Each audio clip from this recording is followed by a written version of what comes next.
नमस्कार दोस्तों, सीसी के इस लाइव रिसेट लेक्चर में आप सभी का स्वागत है।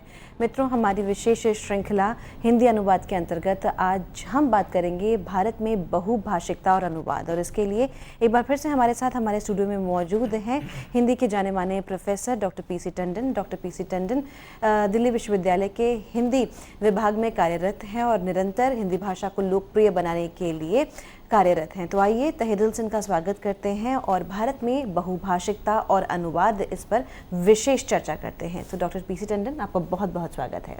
जी धन्यवाद। मित्रों, अनुवाद पाठ्यक्रम पर जो श्रृंखला हमारी चल रही है उसमें आज हम विशेष रूप से बातचीत करेंगे भारत की बहुभाषी संस्कृति को अनुवाद से जोड़कर किस तरह से देखा जाता है। हम जानते हैं कि यह भारत एक बहुसांस्कृतिक बहुभाषिक देश है और जिस किसी भी देश में, समाज में या समुदाय में अलग अलग भाषाओं को बोलने वाले, समझने वाले, प्रयोग करने वाले एक साथ रहते हैं तो उनमें परस्पर संवाद करने का माध्यम या तो उन्हें जोड़ने वाली एक लिंक लैंग्वेज या जिसको हम संपर्क भाषा कहते हैं वह होती है, और दूसरा उपाय उसका अनुवाद होता है। तो हमारे देश में, जैसा कि हम जानते हैं, बहुत सारे राज्य हैं।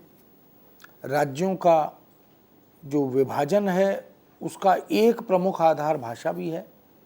भाषा के आधार पर समुदाय अलग अलग राज्यों के रूप में विद्यमान हैं, दिखाई देते हैं। और अगर हम कहें कि जैसे दक्षिण भारतीय प्रदेश, तो दक्षिण भारत में 4 भाषाओं के लोग एक साथ दिखाई देंगे: तमिल, तेलुगु, मलयालम, कन्नड़। उन सब का संबंध फिर वहाँ के राज्यों के हिसाब से दिखाई देता है। महाराष्ट्र की बात करें तो मराठी भाषा, गुजरात की बात करें तो गुजराती भाषा, इसी तरह पंजाब की बात करें तो पंजाबी भाषा, तो राजस्थान की बात करें तो राजस्थानी भाषा। ये जो स्थिति है ये इस बात की ओर इंगित करती है, संकेत करती है कि भारत में बहुत सारी भाषाएं हैं। और अगर इतिहास देखें तो हम अत्यधिक भाषाओं से संपन्न समृद्ध देश के रूप में विश्व में जाने जाते हैं। आज भी 1600 से ज़्यादा भाषा बोलियां हमारे पास विद्यमान हैं जिनकी चर्चा हम करते भी हैं। तो बहुभाषिकता हमारे देश की एक विशेषता है। न केवल यह, अपितु किसी एक भाषा के प्रयोग के स्तर पर अलग अलग रूप, यह भी अनुवाद की आवश्यकता पर बल देते हैं। हम बात चाहे अंग्रेजी की करें, चाहे हिंदी की करें, चाहे संस्कृत की करें, या उर्दू, अरबी, फारसी, पंजाबी आदि की करें, इन भाषाओं में भी प्रयोग के स्तर पर रूप अलग अलग हो जाते हैं और वह अपेक्षा अनुसार, अनुशासन के अनुसार, आवश्यकता के अनुसार रूप बदलता है। जैसे हम अक्सर कहते हैं, विज्ञापन की भाषा बिल्कुल अलग तरह की होती है, बाजार भाव की भाषा बिल्कुल अलग तरह की होती है, शिक्षा क्षेत्र की, सांस्कृतिक क्षेत्र की भाषा बिल्कुल अलग तरह की होती है। यह अंतर संवाद और संपर्क के स्तर पर भी दिखाई देता है, जिसको हम औपचारिक भाषा और अनौपचारिक भाषा के रूप में देख लेते हैं। तो एक भाषा के अनेक रूप एक पक्ष है जो अनुवाद को जन्म देता है। एक राज्य में अनेक भाषाओं का प्रयोग एक दूसरा रूप है। अलग अलग राज्यों में अलग अलग भाषाओं की उपलब्धता और उनका प्रयोग अनुवाद की ज़रूरत के आधार पर, आवश्यकता के आधार पर, यह एक तीसरा रूप हमारे सामने आता है। तो जब अलग अलग समुदाय के लोग परस्पर एकत्रित होते हैं, बातचीत करते हैं, संवाद करते हैं, तो उनमें माध्यम के रूप में अनुवाद की भूमिका हो जाती है। इसलिए मित्रों, किसी भी बहुभाषा भाषी समाज में, समुदाय में, राष्ट्र में अनुवाद की प्रासंगिकता निश्चित रूप से हमेशा बरकरार रहती है, बनी रहती है और उसकी स्वीकृति भी रहती है। और भारत में तो एक ही भाषा के अनेक रूपों का एक आयाम यह भी है कि जब हम बात हिंदी की करते हैं तो हिंदी ही कभी तो राष्ट्रभाषा के रूप में हमारे सामने है। हम जानते हैं कि संविधान की 8वीं अनुसूची में 22 भाषाओं को राष्ट्र की भाषाओं का दर्जा प्राप्त है। उसमें हिंदी भी है और तमिल, तेलुगु, मराठी, गुजराती, उड़िया आदि भाषाएं, कन्नड़ आदि भाषाएं ये भी हैं। दूसरी तरफ जब हम बात करते हैं हिंदी के ही एक अन्य रूप की, वो राजभाषा है। तो राजभाषा जिसको हम राजकाज की भाषा के रूप में जानते हैं, जो प्रशासन के समस्त कार्यों का निष्पादन करने में मदद करती है, तो राष्ट्रभाषा हिंदी, राजभाषा हिंदी, राज्य भाषा हिंदी, राज्यों में प्रयुक्त होने वाली भाषाएं, वहाँ भी हिंदी के भी और अलग वहाँ की भाषाओं के भी रूप हमें देखने को मिलते हैं। तो जब दक्षिण भारत के लोग हिंदी का प्रयोग करते हैं तो वहाँ का संस्पर्श उसमें दिखाई देता है। हिंदी भाषी प्रदेशों के लोग जब हिंदी का प्रयोग करते हैं तो उसका उच्चारण का, प्रयोग का स्तर थोड़ा अलग दिखाई देता है। ऐसे ही गुजरात की हिंदी, महाराष्ट्र की हिंदी, राजस्थान की हिंदी, पंजाब की हिंदी, इस रूप में भी हम उसे देखते हैं। और एक जिसको संपर्क भाषा के रूप में जानते हैं, तो हिंदी संपर्क भाषा भी है। भारत में हिंदी जैसे पूरे देश को कश्मीर से कन्याकुमारी तक जोड़ती है, वह एक लिंक लैंग्वेज के रूप में हमारे बीच विद्यमान रहती है, हमें आपस में जोड़ती है। और हिंदी के अतिरिक्त पूरे देश में अंग्रेजी भी किसी सीमा तक संपर्क भाषा का स्वरूप लेकर हमारे सामने आती है। ये ठीक उसी तरह है जैसे विश्व के अलग अलग देशों में अंग्रेजी एक लिंक लैंग्वेज के रूप में काम करती है, ऐसे भारत के अलग अलग राज्यों में हिंदी एक संपर्क भाषा के रूप में काम करती हुई दिखाई देती है। और इसी रूप को हम परिनिष्ठित और परिमार्जित भाषा के रूप में जब देखते हैं तो वो मानक भाषा हिंदी हो जाती है। स्टैंडर्ड लैंग्वेज, वो एक स्टैंडर्ड लैंग्वेज के रूप में हमारे सामने आती है। उसकी अपनी एक कसौटी है, अपना एक क्राइटेरिया, अपनी एक मानकता है जो व्याकरण सम्मत होती है और उसके अन्य कई नियम उसके साथ जुड़ जाते हैं। इसी तरह प्रयोजन की हिंदी, प्रयोजन मूलक हिंदी, जिसको हम आजीविका साधक हिंदी भी कहते हैं, व्यावसायिक हिंदी भी कहते हैं, व्यावहारिक हिंदी भी कहते हैं, यानी साहित्य से इतर अनुशासनों में, क्षेत्रों में जिस हिंदी का प्रयोग होता है उसे हम प्रयोजन परक, प्रयोजन का मतलब है एक उद्देश्य विशेष को लेकर, लक्ष्य के रूप में लेकर चलने वाली हिंदी, जिसके लिए हमने चर्चा पहले की भी थी कि language for a specific purpose जब होती है तो वो प्रयोजन मूलक हिंदी हो जाती है। प्रयोजन मूलक हिंदी के भी बहुत सारे आयाम हैं, वहाँ भी रूप बदल जाते हैं। बैंक की, बीमा की, वित्त की, वाणिज्य की हिंदी, ये एक अलग क्षेत्र है, अलग अनुशासन है। विज्ञान की समस्त शाखाओं की हिंदी, यानी अगर वैज्ञानिक विषय पर लेखन हो तो उसका प्रयोग करना होता है। इसी प्रकार हम देख सकते हैं कि सिनेमा की हिंदी, विज्ञापनों की हिंदी, शेयर मार्केट की हिंदी, तो ये जो हिंदी के अलग अलग रूप हैं, ये सारे जिनको हम एप्लीकेशन ओरिएंटेड डायमेंशंस के रूप में देखते हैं, आयामों के रूप में देखते हैं, ये सब प्रयोजन मूलक हिंदी के अंतर्गत आते हैं। तो इस तरह हम देखते हैं कि भारत में भाषा के ये जो अनेक रूप हैं वो क्या है, और बहुभाषिकता का अर्थ है कि ये एक एक मल्टीलिंगुअल कंट्री है, एक बहुभाषी समाज, सभ्यता और संस्कृति का सम्मिश्रित रूप भारत में देखने को मिलता है। इसलिए इसे कंपोजिट कल्चर का देश भी कहते हैं, इसे समेकित संस्कृति का देश भी कहते हैं।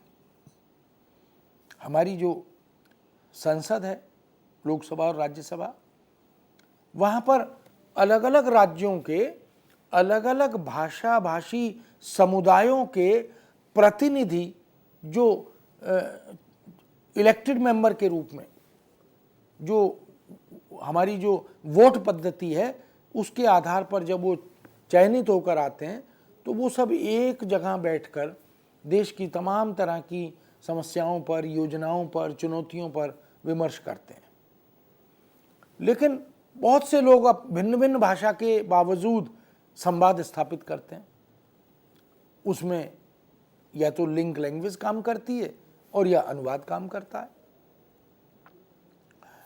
इसलिए वस्तुतः बहुत बारीकी से अगर हम दृष्टि डालें तो हम कह सकते हैं कि भारत जैसे देश में अधिकांश लोग भले ही वो पढ़े लिखे या कम पढ़े लिखे हों, भले ही वो मेट्रोपॉलिटन सिटीज़ में रहते हों, विकसित राज्यों में रहते हों या पिछड़े हुए राज्यों में रहते हों, वो एकाधिक भाषा तो जानते ही हैं। वो उनकी व्यवस्था भी है, क्योंकि उसके बिना कम से कम 2 भाषाएं तो सबको आती ही हैं। एक भाषा वह जिसको हम मातृभाषा कहते हैं और एक भाषा वह जो हम समाज में, समुदाय में अपने भावों विचारों को व्यक्त करने के लिए प्रकट करते हुए उसका प्रयोग करते हैं। तो मातृभाषा तो हमें माँ से विरासत में मिल जाती है। जो माँ की भाषा होती है वो बच्चे की भाषा होती है, इसलिए वो मातृभाषा हो जाती है। लेकिन दूसरी भाषा समाज में रहने के लिए, संवाद स्थापित करने के लिए, संपर्क बनाने के लिए सीखनी ही पड़ती है, क्योंकि ये आवश्यक नहीं जो मेरी मातृभाषा है वो सामने वाले की भी हो। तो ऐसे समाज में जहाँ अलग अलग भाषाओं के लोग रहते हैं, बातचीत करते हैं, विचार विनिमय करते हैं, परस्पर आदान प्रदान करते हैं, आयात निर्यात करते हैं, वहाँ पर ये अनुवाद की भूमिका बड़ी महत्वपूर्ण, बड़ी कारगर हो जाती है और एक लिंक लैंग्वेज या संपर्क भाषा भी महत्वपूर्ण हो जाती है। इसलिए मित्रों, हमारे सोचने समझने की एक भाषा और उसको अभिव्यक्त करने की एक दूसरी भाषा, इसकी चर्चा भी हमने पहले की है। तो आज हम बात कर रहे हैं कि भाषा है क्या। पहले इस पर थोड़ी दृष्टि डालें। यदि यह कहा जाए कि भाषा की एक कोई सरलतम परिभाषा हम दें तो उस पर चर्चा थोड़ी करेंगे, लेकिन अपने मनोभावों को, हाव भावों को, अपने वैचारिक आयामों को जब हमें व्यक्त करना होता है या संप्रेषित करना होता है तो उसके लिए हमें भाषा की आवश्यकता पड़ती है। क्योंकि भाषा एक तो होती है आंगिक चेष्टाओं की भाषा, संकेतों की भाषा। उसको सामाजिक सांस्कृतिक समुदाय की भाषा के रूप में नहीं देखा जाता। वह कुछ बहुत लिमिटेड, बहुत सीमित वर्ग के लिए होती है। 2 लोगों की अपनी कोड लैंग्वेज भी हो सकती है। कुछ लोग अपनी कृत्रिम भाषा भी बना लेते हैं। बिजनेस में भी ये देखने को मिलता है और युवाओं में भी ये देखने को मिलता है कि किसी अन्य को वो बात हम कर रहे हैं उस भाषा में, इस रूप में कि किसी अन्य को समझ में ही ना आए। हमने आगे एक वर्ण और जोड़कर प्रत्येक शब्द का प्रयोग करना शुरू कर दिया। इस तरह के प्रयोग भी देखने को मिलते हैं। या रात को चौकीदार सीटी बजाता है, डंडा खटखटाता है, भाषा तो वह भी है। रेल का जो गार्ड है वो झंडी दिखाता है, वह भी भाषा है। चौराहे पर चलते हुए रेड लाइट या ग्रीन लाइट या येलो लाइट होती है, इन बत्तियों को, इन रंगों को भी हम भाषा के रूप में देखते हैं। लेकिन जिस भाषा की हम बात कर रहे हैं उसका संबंध उच्चारण से है, मौखिक और लिखित रूपों से है। इसलिए हम जिस सभ्यता और संस्कृति से भाषा के संबंध को जोड़कर देख रहे हैं वो वैचारिकता को, भावानुभूतियों को संप्रेषित करने, विनिमय करने, आदान प्रदान करने के काम आती है। इस संदर्भ में बहुत सारे देश विदेश के विद्वानों ने अपनी अपनी दृष्टि से भाषा को डिफाइन किया है, उसकी परिभाषा देने की कोशिश की है।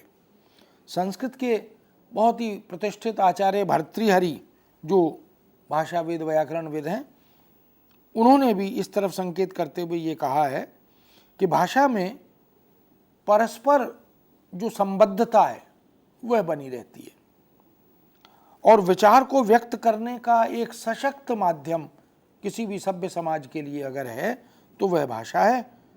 और भाषा का निर्माण इसलिए वैचारिकता की आधारशिला पर ही होता है, ऐसा भर्तृहरि का मानना है। एक पाश्चात्य विद्वान जिनको हम हुम्बोल्ट जैसे के नाम से जानते हैं, जो जर्मन के विद्वान हैं, उन्होंने अपना मत व्यक्त करते हुए लिखा कि भाषा विचारों के अनुरूपण का साधन है। जो विचार हैं उन्हें किस तरह से लिपिबद्ध किया जाता है, अनुरूपता दी जाती है अपने भावों को, वह भाषा के माध्यम से ही संभव हो सकती है। संस्कृत के एक और प्रकांड भाषाविद, व्याकरणविद, शास्त्रीय दृष्टि से संपन्न आचार्य पाणिनि का नाम लिया जाता है। विश्व उनके अवधेय को स्वीकार करता है। उन्होंने भी यह भाषा पर विचार करते हुए कहा कि व्यक्त वाचाम समुच्चारणे, शब्दों का प्रयोग करते हुए, इन शब्दों का प्रयोग करते हुए वो कहते हैं व्यक्त का अभिप्राय स्पष्ट अभिव्यक्ति से, स्पष्ट बोलने से है। इसलिए जो व्यक्त वाणी है वही मनुष्य की वाणी है, जो उच्चरित वाणी है वही मनुष्य समाज की वाणी है। इस तरह विचार और भाषा परस्पर संबद्ध हैं, जुड़े हुए हैं, चोली दामन का संबंध है। हमारे मनोमस्तिष्क में जैसे ही कोई किसी बिंदु को लेकर, किसी घटना को लेकर कुछ विचार उत्पन्न होता है तो हम उसे मौखिक या लिखित रूप में व्यक्त करना चाहते हैं। भाषा को विकसित करने या उसके मानकीकृत रूप तक ले जाने का कार्य भी विचारों के माध्यम से ही होता है। इसलिए भाषा को समृद्ध और सुसंस्कृत करने में विचारों की भूमिका उल्लेखनीय रही है। इसी आधार पर भाषा को हम सामाजिक सांस्कृतिक समुदाय की भाषा और संकेतों की भाषा, आंगिक चेष्टाओं की भाषा, मुख मुद्रा की भाषा, हाव भावों को व्यक्त करने की भाषा, जिनका नाटकों में हम प्रयोग देखते हैं, एकांकी में प्रयोग देखते हैं, मंचन आदि में प्रयोग देखते हैं, वो एक दूसरी तरह की भाषा है। इसलिए जो लिखित और मौखिक भाषा है, उच्चरित भाषा है, वो स्पष्ट भाषा कहलाती है और जो सांकेतिक भाषा है वो अस्पष्ट भाषा कहलाती है। इनको हम व्यक्त रूप में और अव्यक्त रूप में भी इंगित कर सकते हैं या संबोधित कर सकते हैं।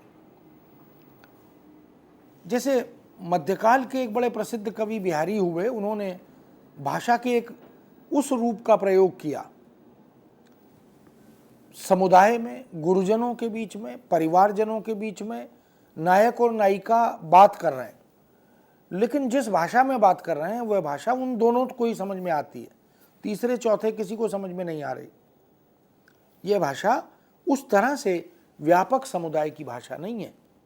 बिहारी ने लिखा, कहत नटत रीझत खिजत मिलत खिलत लजियात भरे भवन में करत हैं नैनन ही सो बात।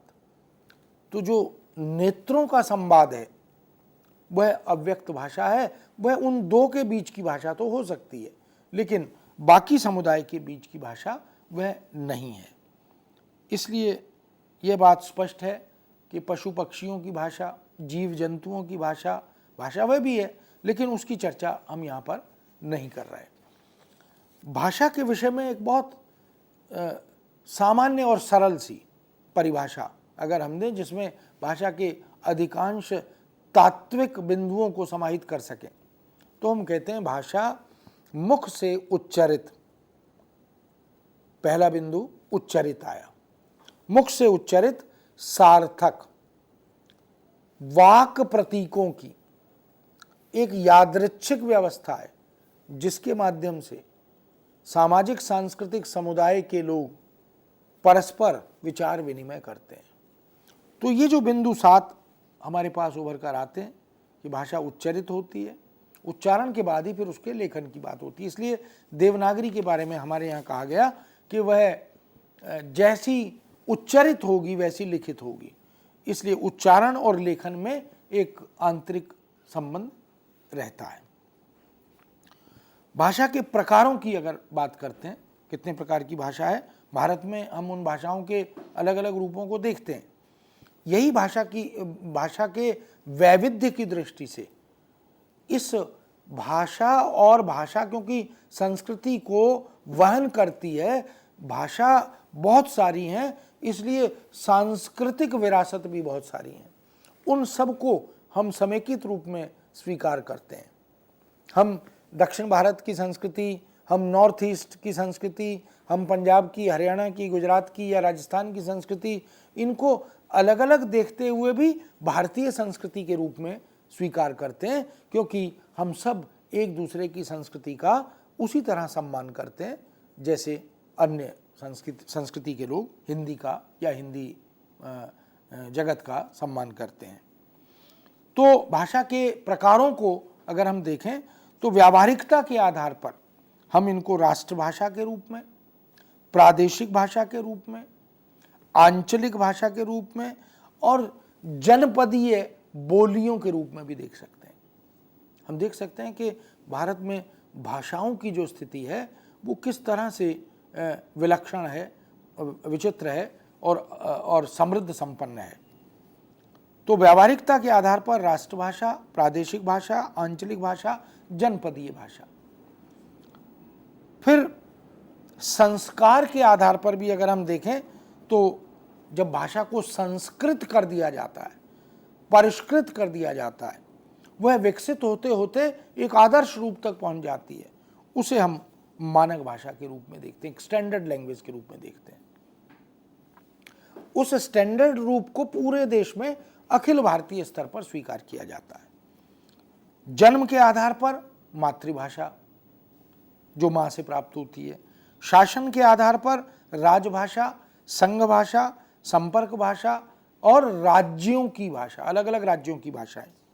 शिक्षा की दृष्टि से देखें तो जिसको हम first language, second language, third language teaching के रूप में देखते हैं, तो प्रथम भाषा, द्वितीय भाषा, तृतीय भाषा भी और माध्यम भाषा, मीडियम लैंग्वेज के रूप में भी हम भाषा का एक रूप देखते हैं जो एजुकेशन से जुड़ता है। और संरचना या रूप के आधार पर हम भाषा को प्रयुक्ति के रूप में भी देखते हैं, जिसको रजिस्टर कहते हैं।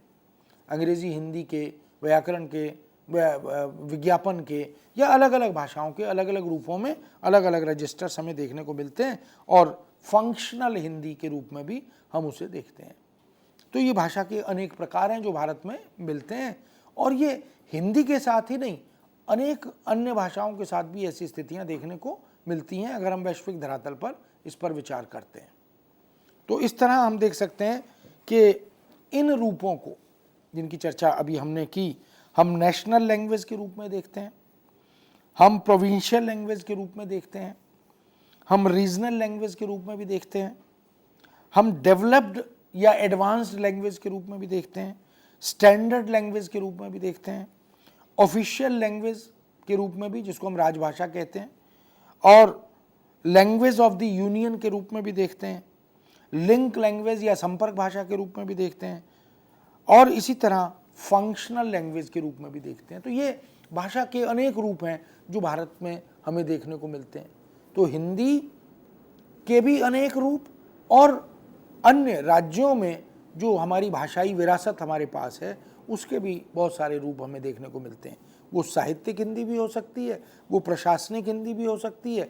इसी तरह राज्य के स्तरों पर जो प्रशासन आदि में कार्य होते हैं उनको वहाँ की भाषाओं में निष्पादित किया जाता है। वहाँ के भाषा में साहित्य सृजन भी होता है, वहाँ की भाषा में परस्पर वैचारिक विनिमय, संपर्क आदि का काम भी होता है। उस राज्य के अंदर जब संपर्क की बात होती है तो वहाँ का प्रयोग होता है, उस भाषा का प्रयोग होता है। लेकिन बाहर के किसी राज्य के व्यक्ति से जब उस विशिष्ट भाषा के राज्य के निवासी बात करते हैं, नागरिक बात करते हैं, तो वो फिर दोनों के लिए जो कॉमन लैंग्वेज हो जाती है उसको ध्यान में रखकर बात करते हैं। इस तरह हम देख सकते हैं कि राष्ट्रभाषा जो अखिल भारतीय स्तर पर पूरे देश में बोली जाती है, प्रयोग में लाई जाती है, वो राष्ट्र की भाषा है। ऐसी भाषाएं 22 हैं जिनको हमने संविधान की 8वीं अनुसूची में शामिल किया हुआ है।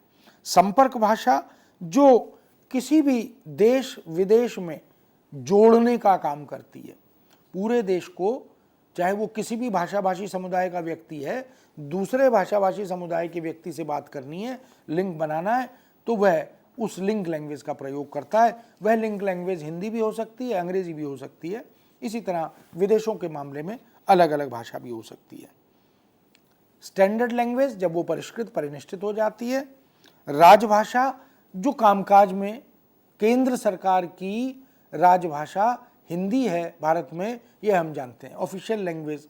तो ये जो संघ की भाषा है जिसमें प्रशासनिक कार्यों के निष्पादन की बात होती है, समस्त कार्यों की, वो राजभाषा है, इसलिए उसको राजकाज की भाषा कहा जाता है। और इसके लिए कार्यपालिका, विधायिका, न्यायपालिका, इन सब के लिए इस राजभाषा के प्रयोग की एक तरह से निर्दिष्ट स्थिति होती है। संविधान इन तीनों को इस तरह की भाषा के प्रयोग का संकेत करता भी है। राजभाषा में बहुत सारे लक्षण भी मिलते हैं कि वह उसकी व्याकरणिक दृष्टि से क्या स्थिति होगी, उसका अधिकांश जन सामान्य की दृष्टि से बोधगम्यता कैसी होगी। ऐसे अनेक रूप हैं जिनकी चर्चा हम करते हैं। तो इस तरह हम देख सकते हैं मित्रों कि भारत एक बहुभाषा भाषी देश है और बहुत सारी भाषाएं और भाषा के बहुत सारे रूप यहाँ पर हमें उपलब्ध हैं। यह एक भाषाई समृद्धि का लक्षण है और इसीलिए इस देश में अनुवाद की प्रासंगिकता बहुत अधिक है। दुनिया के किसी भी देश में जो मल्टीलिंगुअल होता है उनका संबंध अनुवाद से अनिवार्यतः होता ही है। बिना अनुवाद के वहाँ काम चल नहीं सकता। हमारे यहाँ तो संविधान में भी द्विभाषिकता और बहुभाषिकता के प्रावधान किए गए हैं। तो यह भारतीय सभ्यता और संस्कृति का, समाज का एक वैशिष्ट्य है कि हम बहुभाषा भाषी समाज में रहकर भी एक समेकित संस्कृति के रूप में परस्पर जुड़े रहते हैं। आज हम अपनी बात को यहीं विराम देते हैं और अगले विषय पर फिर अगली बार आपके सामने होंगे। धन्यवाद, नमस्कार।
नमस्कार। आज हम अनुवाद श्रृंखला के अंतर्गत चर्चा करेंगे द्विभाषिकता, बहुभाषिकता और अनुवाद। इनका अंतः संबंध क्या है। द्विभाषिकता एक तकनीकी शब्द है जिसको हम अंग्रेजी में बायलिंग्वलिज्म के रूप में देखते हैं। बहुभाषिकता मल्टीलिंग्वलिज्म है। जब बात द्विभाषिकता की करते हैं तो इसका एक पुख्ता और मजबूत संकेत हमें हमारी भाषा संबंधी जो संवैधानिक व्यवस्था है उसमें मिलता है। जब हम स्वतंत्र हुए तो हमारे सामने देश का शासन चलाने, प्रशासन चलाने के लिए जब स्वदेशी भाषा की चर्चा हुई, विमर्श हुआ, तो हिंदी पर एक विमर्श के बाद निष्कर्ष निकला कि केंद्र सरकार की राजकाज की भाषा हिंदी को ही बनाया जाना समुचित होगा। हालांकि हमारी समस्त भारतीय भाषाएं इस दृष्टि से समर्थ हैं, संपन्न हैं और उनमें शब्द संपदा की दृष्टि से, वैचारिकता की दृष्टि से, आधुनिकता को और आधुनिक वैश्विक विचार को आत्मसात करने की दृष्टि से कहीं कोई कमी नहीं है। लेकिन हिंदी की अखिल भारतीय स्तर पर स्वीकृति को जब देखा गया तो अन्य भारतीय भाषाओं की तुलना में हिंदी की स्वीकृति ज़्यादा दिखाई दी। तो हमारे भाषाविदों ने, राजनेताओं ने जब यह निर्णय लिया, एक लंबी चर्चा परिचर्चा के बाद, विमर्श के बाद, कि केंद्र सरकार की या संघ की राजभाषा, राजभाषा माने ऑफिशियल लैंग्वेज, वह हिंदी ही होनी चाहिए। तो तब एक बड़ी समस्या और चुनौती यह थी कि हिंदी के पास अभी तत्काल उस तरह की प्रशासन की या ज्ञान विज्ञान की, प्रयोग और अनुप्रयोग की, जिसको हम टर्मिनोलॉजी के रूप में देखते हैं, तकनीकी शब्दावली के रूप में देखते हैं, वो नहीं है। और उस तरह की प्रयुक्तियां जैसी अंग्रेजी के पास हैं वह भी अभी नहीं है, क्योंकि उस तरह का अभ्यास हमारा नहीं है। आज़ादी से पहले हिंदी भाषा में आंशिक रूप से कहीं भले ही प्रशासन का काम चल रहा हो, लेकिन मुख्य रूप से तो या तो मध्यकाल में जब मुगल बादशाहत का समय था तो फारसी में, पर्शियन में देश चल रहा था, और जब अंग्रेज़ हम पर काबिज हुए तो अंग्रेज़ी में देश चल रहा था। तो पूरी प्रशासनिक और भाषिक व्यवस्था उसी तरह से चलती थी।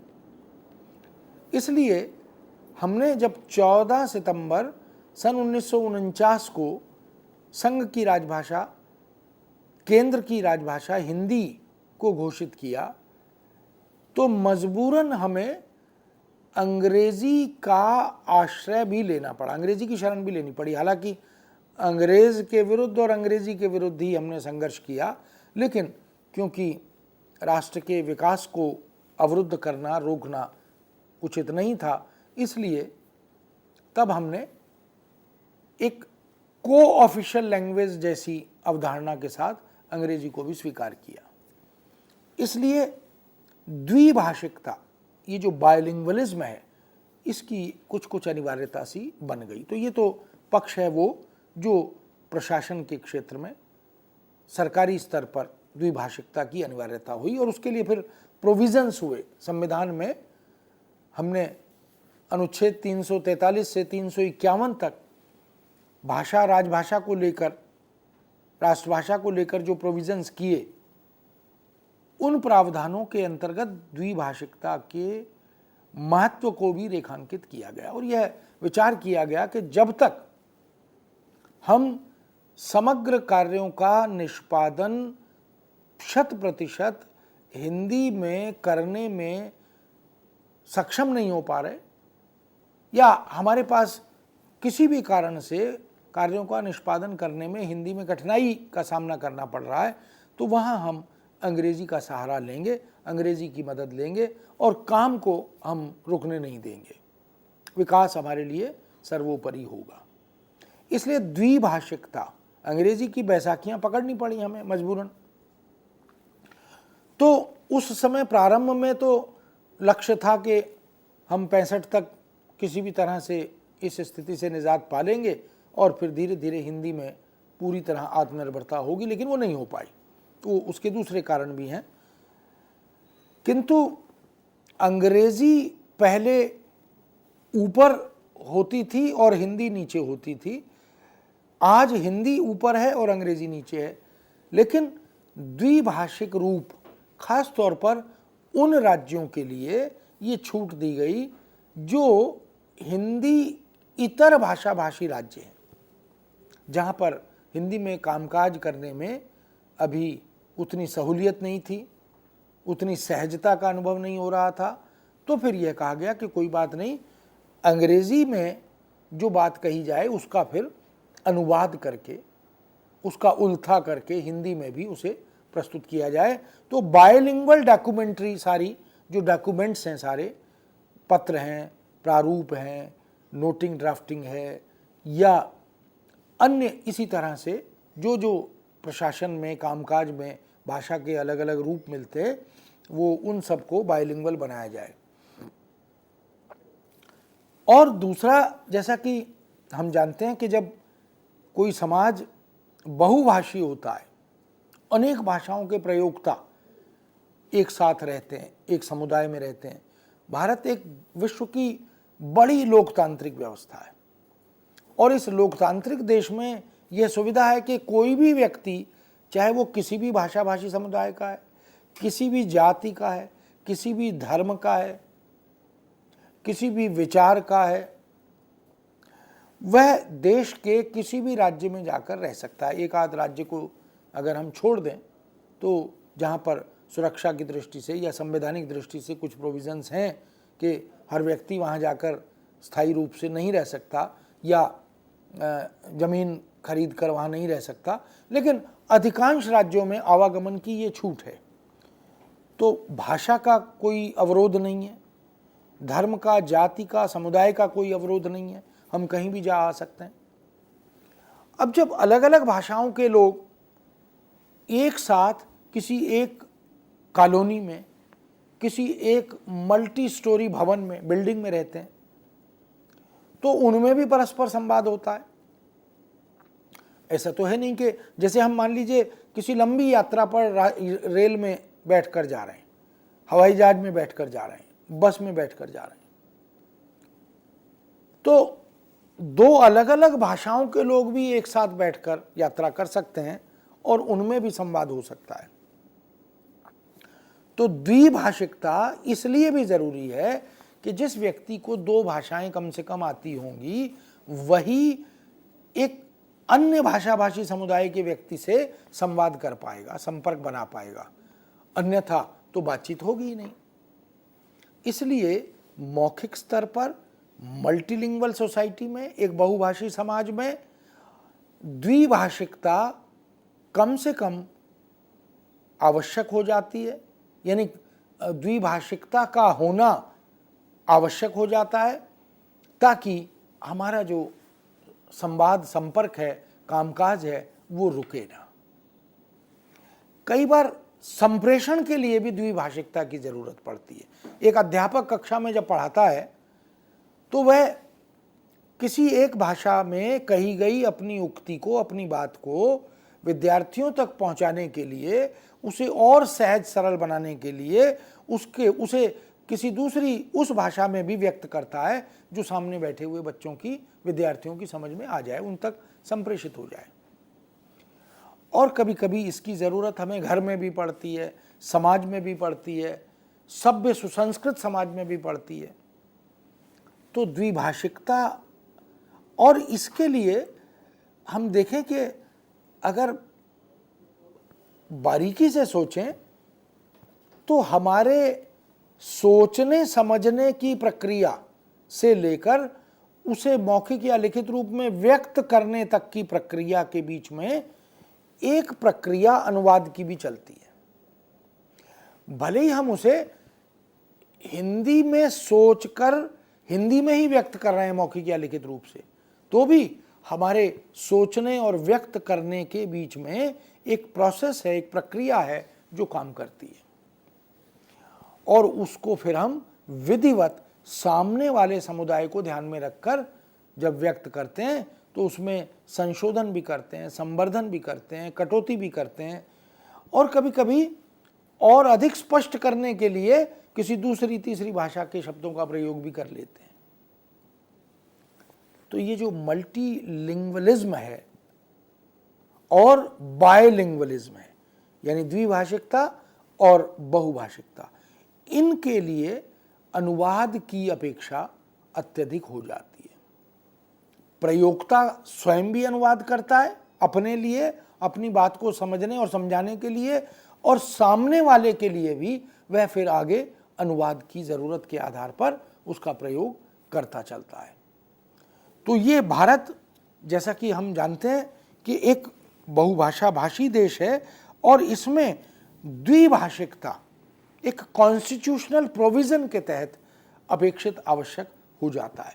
जो राज्यों में कार्य निष्पादन होता है प्रशासन आदि का, राज्य सरकारों का जो काम होता है, वहाँ केंद्र सरकार के ये निर्देश हैं कि केंद्र सरकार से जो पत्र जाएंगे, प्रारूप जाएंगे, जो नोटिंग ड्राफ्टिंग होगी, जो परस्पर दस्तावेजी आदान प्रदान होगा, उसको अंग्रेजी में भी और हिंदी में भी, अगर हिंदी में है और केंद्र सरकार के पास आ रहा है तो उसका स्वागत है, लेकिन यदि केवल हिंदी में भेजना अभी भी कठिन है तो उसके साथ अंग्रेजी ड्राफ्ट लगा दिया जाए।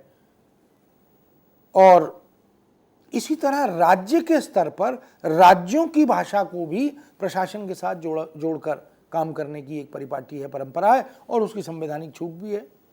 अगर मराठी में काम हो रहा है, गुजराती में काम हो रहा है, तमिल तेलुगु में काम हो रहा है तो ठीक है, लेकिन वहाँ और केंद्र में अगर आदान प्रदान होगा तो उसके लिए उसका कम से कम द्विभाषी होना, हिंदी और अंग्रेजी वर्जन का जुड़ना अपेक्षित हो जाता है, भले ही फिर वो तमिल और तेलुगु केंद्र सरकार तक भाषा के रूप में आए या ना आए, लेकिन इन दो रूपों में ज़रूर आनी चाहिए। लेकिन आंतरिक रूप से उनकी प्रशासनिक प्रक्रिया में वहाँ की भाषा की भूमिका भी बड़ी महत्वपूर्ण हो जाती है। इसलिए मित्रों, हमारे यहाँ संविधान में जो भारतीय इंडियन कॉन्स्टिट्यूशन है, जिसको हम भारतीय संविधान कहते हैं, उसमें भाग 5, 6 और 17 ये 3 भाग हैं। इनमें राजभाषा संबंधी कुछ प्रोविजंस, कुछ प्रावधान किए गए हैं। भाग 17 का जो शीर्षक है उसे राजभाषा शीर्षक दिया गया है, यानी ऑफिशियल लैंग्वेज। भाग 17 में 4 अध्याय बनाए गए। पहला संघ की भाषा, दूसरा प्रादेशिक भाषाएं, तीसरा उच्चतम न्यायालय और उच्च न्यायालयों की भाषा, और चौथा विशेष निर्देश। ये 4 खंड उसमें किए गए हैं। इन चारों के माध्यम से अनुच्छेद 343 से 351, 343 से 351, इनके अंतर्गत फिर ऑफिशियल लैंग्वेज के प्रोविजंस या प्रावधान विशेष रूप से विस्तार के साथ किए गए। क्या क्या होना चाहिए, क्या क्या किया जा सकता है, और किस रूप में हमें द्विभाषिकता की शरण में जाना होता है, उसकी क्या अपेक्षा, क्या आवश्यकता होती है। इसके अतिरिक्त अनुच्छेद 120 में संसद और विधान मंडलों की भाषा, इनका स्वरूप भी निर्धारित किया गया है, उन पर भी विस्तार से चर्चा की गई है। संविधान में राजभाषा से अभिप्राय, यानी कंसेप्चुअली राजभाषा क्या है, ऑफिशियल लैंग्वेज क्या है, उस पर अनुच्छेद 343 के 1 में पार्ट 1 में ये कहा गया कि संघ की राजभाषा हिंदी और उसकी लिपि देवनागरी होगी, और इसका प्रयोजन प्रशासकीय प्रयोजन होगा। एडमिनिस्ट्रेटिव जो टारगेट्स हैं वो इससे अचीव किए जाएंगे। अनुच्छेद 351 में हिंदी के प्रसार विकास संबंधी तमाम निर्देश दिए गए। संविधान निर्माता राजभाषा को राष्ट्र के अधिसंख्यक समुदाय के पारस्परिक संपर्क से जोड़कर उनमें परस्पर संचार और शैक्षणिक, साहित्यिक, सांस्कृतिक प्रयोजनों के निष्पादन को ध्यान में रखकर उसकी चर्चा करते हैं। इसलिए प्रशासकीय और वैधानिक प्रयोजनों की सिद्धि के लिए उसे सक्षम बनाना, समर्थ बनाना आवश्यक है। अब हम जानते हैं कि अलग अलग राज्यों में अलग अलग भाषी समुदाय के लोगों में ये ज़रूरी नहीं कि उस समय जब ये प्रोविज़न किए गए हिंदी सबको आती हो, तो उन सब को यह संप्रेषित करने के लिए, यह संचरित करने के लिए उसका अंग्रेज़ी अंतरण भी, अंग्रेज़ी वर्जन भी साथ में देना आवश्यक था। हमारा जो संविधान है वह बाइलिंगुअल है, वो अंग्रेज़ी और हिंदी दोनों में एक साथ विद्यमान है। यह भी इस बात का एक सशक्त प्रमाण है। जो हमारे विधि मंत्रालय द्वारा जिसका प्रकाशन होता है वह बाइलिंगुअल है, एक तरफ अंग्रेज़ी है, एक तरफ हिंदी है, उस रूप में हम उसको देख भी पाते हैं। इसी तरह राजभाषा संबंधी और राष्ट्रभाषा संबंधी, संपर्क भाषा संबंधी जो प्रोविजंस हैं वो 351 में उनकी चर्चा विस्तार से है।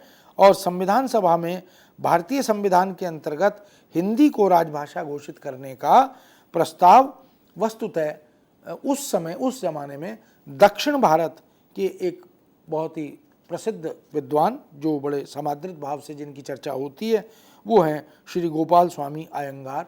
उन्होंने ही प्रस्तावित किया था, प्रस्तुत किया था और बाद में उसकी स्वीकृति भी हो गई। इस तरह हम देखते हैं कि जो राजभाषा संबंधी प्रावधान अनुच्छेद 343 से 351 तक किए गए, उनमें हिंदी के प्रचार प्रसार आदि की दृष्टि से जो संवैधानिक व्यवस्थाएं की गई, उनकी जानकारी दोनों भाषाओं में, पूरे देश के राज्यों में और वहाँ की व्यवस्थाओं के पास पहुँचनी चाहिए, इसकी चर्चा भी की गई और ये सब किया भी गया। लेकिन राजभाषा अधिनियम जब 1963 में पारित हुआ तो उस समय द्विभाषिकता की भूमिका तुलना में अधिक बढ़ गई। बाइलिंगुअलिज्म जो है वो अधिक महत्वपूर्ण बन गया। हम देख सकते हैं कि जो संशोधित रूप है, जिसका 63 का जो राजभाषा अधिनियम है, और फिर 67 में जाकर उसमें अमेंडमेंट हुए, देश की स्थिति को देखकर, समाज की अपेक्षाओं को देखकर, अलग अलग भाषा भाषी समुदायों और राज्यों की अपेक्षाओं को ध्यान में रखते हुए सरकार ने, भारत के राष्ट्रपति आदि ने इनमें संशोधन संवर्धन करते हुए जो प्रोविजंस किए, उनको ध्यान में रखकर हम देखें कि धारा 2 में ये बात स्पष्ट रूप से कही गई कि जिन राज्यों ने हिंदी को अपनी राजभाषा नहीं बनाया, उन्हें पत्र आदि में अंग्रेजी के प्रयोग का भी अधिकार होगा। जिन राज्यों ने हिंदी को अभी विधिवत पूर्णतः अपनी राजभाषा नहीं बनाया, उन्हें ये छूट होगी कि वो अंग्रेजी में भी पत्र आदि का लेखन कर सकते हैं। ये एक उस समय की व्यवस्था भी थी, क्योंकि जिन राज्यों में हिंदी की शिक्षा नहीं थी, हिंदी का ज्ञान नहीं था, हिंदी प्रयोग का अभ्यास नहीं था, तो हमें मजबूरन फिर अंग्रेजी को वहाँ पर स्वीकार करना पड़ा। हिंदी इतर भारतीय भाषाओं को, जो हिंदी से अलग अन्य भारतीय भाषाएं, राजभाषा मानने वाले राज्यों के और हिंदी भाषा को राजभाषा मानने वाले राज्यों, यानी वो राज्य जो हिंदी को राजभाषा नहीं बना रहे थे और वो राज्य जो हिंदी को राजभाषा बनाकर चल रहे थे, उन दोनों में अगर पत्र व्यवहार होगा, दस्तावेजी आदान प्रदान होगा, तो उसके लिए हिंदी के साथ साथ अंग्रेजी अंतरण यानी द्विभाषिकता होना भी अपेक्षित या आवश्यक होगा। उस हिंदी में लिखे गए नोटिंग का, ड्राफ्टिंग का, पत्र आदि का अंग्रेजी अनुवाद भी उसके साथ संलग्न किया जाएगा। इसके प्रोविजंस भी इसमें किए गए जब राजभाषा अधिनियम हमारे सामने नए रूप में आया। केवल अंग्रेजी भाषा का प्रयोग पत्र आदि में वही राज्य कर सकेंगे जिन्होंने हिंदी को राजभाषा तब तक घोषित नहीं किया था। इसलिए मित्रों, ये जो द्विभाषिकता वाली तलवार है, ये हमारे लिए कुछ कुछ अनिवार्य सी हो गई थी। और दूसरा, शिक्षा के माध्यम के रूप में भी हम जब विज्ञान की, तकनीक की, उद्योग की, प्रौद्योगिकी की या विधि आदि की किताबों की बात करें, रेफरेंस बुक्स की बात करें, टेक्सचुअल मटेरियल की बात करें, तो ये तो अंग्रेज़ी में ही विद्यमान थे। फिर धीरे धीरे उन्हें हिंदी में लाने का सिलसिला शुरू होना था। तो हिंदी में लाने के लिए अनुवाद की शरण में जाना पड़ा, तो वहाँ भी हमें हिंदी अंग्रेज़ी, अंग्रेज़ी हिंदी अनुवाद इसको स्वीकार करना पड़ा। तो ये जो बहुभाषिकता और द्विभाषिकता है, इसने अनुवाद के साथ हमारे सामने एक नए रूप को प्रस्तुत किया। धारा 3 में यह बात कही गई कि जब तक मंत्रालयों के कार्यालयों के संबद्ध कार्यकारी कर्मचारी या कार्यकारी अधिकारी या अधिकारी हिंदी का कार्य साधक ज्ञान अर्जित नहीं कर लेते, चाहे वो कर्मचारी हों चाहे अधिकारी हों, जब तक वो हिंदी में कामकाज करने में सक्षम नहीं हो जाते, कार्य साधक ज्ञान अर्जित नहीं कर लेते, तब तक केंद्र सरकार के विभिन्न मंत्रालयों, कार्यालयों, विभागों, कंपनी कार्यालयों, निगमों, संस्थानों आदि में हिंदी या अंग्रेजी प्रयोग में लाई जा सकेगी। तो एक कंडीशनल, एक शर्तिया स्थिति थी कि अर्जित उनको हिंदी में कामकाज करने की क्षमता करनी होगी, लेकिन जब तक नहीं कर पा रहे तब तक अंग्रेजी में काम कर लें, पर साथ साथ हिंदी में उसका अंतरण करना, अनुवाद करना, यह भी होना चाहिए, इस पर भी बल दिया गया। अंग्रेजी के साथ हिंदी या हिंदी के साथ अंग्रेजी अनुवाद आवश्यक होगा, इसलिए बाइलिंगुअलिज्म हो जाएगा, द्विभाषिकता अनिवार्य होगी। वो स्वयं तो करेंगे नहीं, किसी अन्य से अनुवाद कराएंगे, अनुवादक करेगा, हिंदी अधिकारी करेगा या हिंदी अंग्रेजी दोनों का ज्ञाता करेगा, ऐसी स्थितियां उस समय बनी थी। धारा 3 की उपधारा 3 में यह भी प्रावधान किया गया कि मंत्रालयों, कार्यालयों, विभागों, संबद्ध संस्थानों या निगमों आदि से संबद्ध जितने भी संकल्प हैं, आदेश हैं, नियम हैं, अधिनियम हैं, अधिसूचनाएं हैं, प्रतिवेदन हैं, प्रेस विज्ञप्तियां, संविदाएं, करार, अनुज्ञप्तियां, ये सारे जो प्रशासन में प्रयुक्त होने वाले प्रशासनिक साहित्य के, सामग्री के, भाषा के अलग अलग रूप हैं, इन सब का हिंदी और अंग्रेजी में एक साथ उपलब्ध कराया जाना भी अपेक्षित है, आवश्यक है। तो अंग्रेजी और हिंदी दोनों का प्रयोग होना चाहिए, यह भी द्विभाषिकता के लिए एक प्रेरक कारण बन गया। उपधारा 4 में यह भी कहा गया कि अंग्रेजी या हिंदी दोनों में प्रवीण न होने वाले कर्मचारियों के हित पर आंच न आए, इसलिए नियम सरकार इस तरह से बनाए कि उन्हें कोई कठिनाई ना हो, यानी स्वेच्छानुसार हिंदी या अंग्रेजी में काम करने की छूट दी जाए, ये बाध्यता ना बने कि हिंदी में ही करना होगा या अंग्रेजी में ही करना होगा, ऐसा नहीं। जिसमें सुविधा है उसमें कर लें।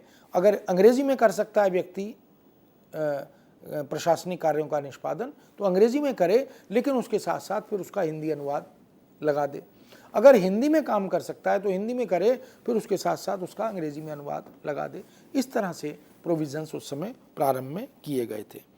इसी तरह उपधारा 5 में भी यह बात कही गई थी कि सरकारी राज्य अंग्रेजी प्रयोग समाप्त करने का संकल्प पारित जब तक नहीं करेंगे, तब तक उन्हें अंग्रेजी भाषा के प्रयोग की छूट भी दी जा सकती है। तो ये जो स्थितियां हैं, जो राजभाषा हिंदी को लेकर उसके लिए पारित किए गए अधिनियम 63 और 67 को लेकर हम जिनकी चर्चा कर रहे हैं, इन सब को ध्यान में रखकर हम देख सकते हैं कि क्योंकि भाषा और संस्कृति का अभिन्न संबंध है, इसलिए अलग अलग भाषाओं और अलग अलग संस्कृतियों के लोग एक समुदाय के रूप में जब एकत्रित होते हैं तो परस्पर उनमें एक रिश्ता, एक संबंध जो एक देश के नागरिक होने के नाते बनता है, वह भी महत्वपूर्ण हो जाता है और उसमें भूमिका भाषा की और अनुवाद की दोनों की होती है। प्रशासन में, बैंक में, या जो जिनको हम जनसंपर्क कार्यालयों के रूप में देखते हैं, जिनको हम शिक्षा से जुड़े हुए संस्थानों के रूप में देखते हैं, जिनको हम ज्ञान विज्ञान के क्षेत्र में या परीक्षाओं के क्षेत्र में देखते हैं, वहाँ पर इन सब को द्विभाषिकता से जोड़ा गया।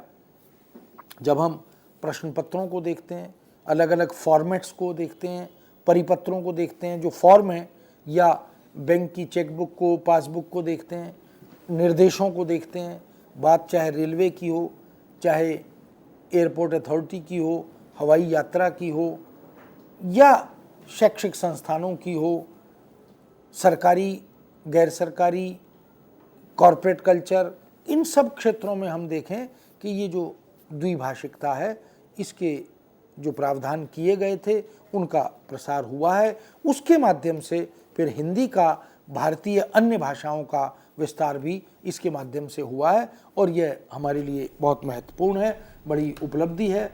इस दृष्टि से मित्रों हम कह सकते हैं कि द्विभाषिकता, बहुभाषिकता और अनुवाद, ये तीनों जुड़े हुए हैं और भारतीय संदर्भ में हम इनको एक साथ ही देखते हैं, इसीलिए इनकी महत्ता बनी हुई है। आज हम इस विषय को यहीं विराम देते हैं। अगली बार अगले विषय के साथ आपके सामने उपस्थित होंगे। नमस्कार, धन्यवाद। और इसी के साथ हम धन्यवाद देना चाहेंगे डॉक्टर पीसी टंडन को। मित्रों, हम यही चाहते हैं कि हिंदी अनुवाद पर जितने भी लेक्चर्स अभी तक आप सभी के लिए आयोजित किए गए हैं, आप इन लेक्चर्स को देख सकते हैं, क्योंकि इन लेक्चर्स को आप सभी के लिए यूट्यूब पर अपलोड कर दिया गया है। आज का ये लेक्चर भी जल्द आप सभी के लिए यूट्यूब पर अपलोड कर दिया जाएगा। आप इन लेक्चर्स को देखें, और अगर विषय संबंधित आप कोई भी जानकारी चाहते हैं, आपके मन में कोई भी जिज्ञासा उत्पन्न होती है, तो आप हमें लिख सकते हैं। हमारी ईमेल आईडी है info.cc@nic.in। आप सभी से फिर मुलाकात होगी, तब तक के लिए नमस्कार। नमस्कार सर। नमस्कार।